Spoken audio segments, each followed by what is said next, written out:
Today, I'm visiting Wiley Park for the first time, as I try to visit every station on the Sydney Rail network to look around both the station and the suburbs surrounding it.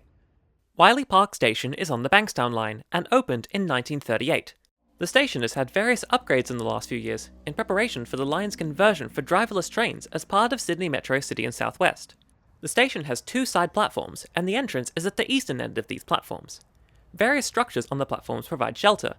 Platform 1 has an old brick building and a larger building added as part of the recent upgrades. Platform 2 has a small brick shelter which wasn't open on the day I visited, and a new larger shelter further along the platform.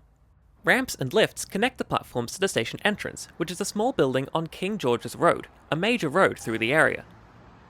Leaving the station, I went for a walk around the local area.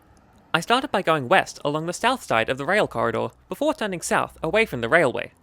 I passed over a drainage canal that flows from south to north through the suburb. Most of Wiley Park consists of a mix of detached houses and low-rise apartment blocks. I continued south until reaching Canterbury Road, a major road that forms the southern boundary of the suburb. On the east side of King George's Road, there is a large park called Wiley Park. The land for this park was given to the local council in the will of a landowner called John Wiley in 1895. The park contains a variety of landscapes. There's an amphitheatre and a wetland area.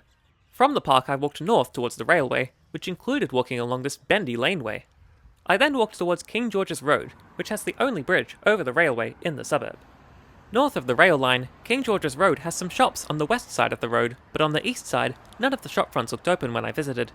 I turned away from the main road and continued walking north.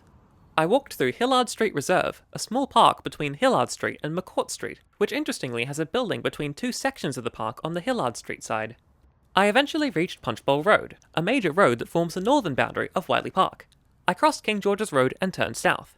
Continuing to walk through the residential streets of Wiley Park, I reached Defoe Street Reserve, a narrow connection between two parallel streets.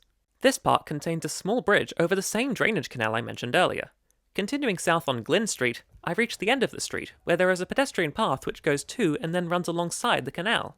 This leads to the railway line, where I walked east along another pedestrian path to reach the station entrance. Now that I've visited Wiley Park, I can add the station to the list of Sydney train stations I've visited. Thanks for watching.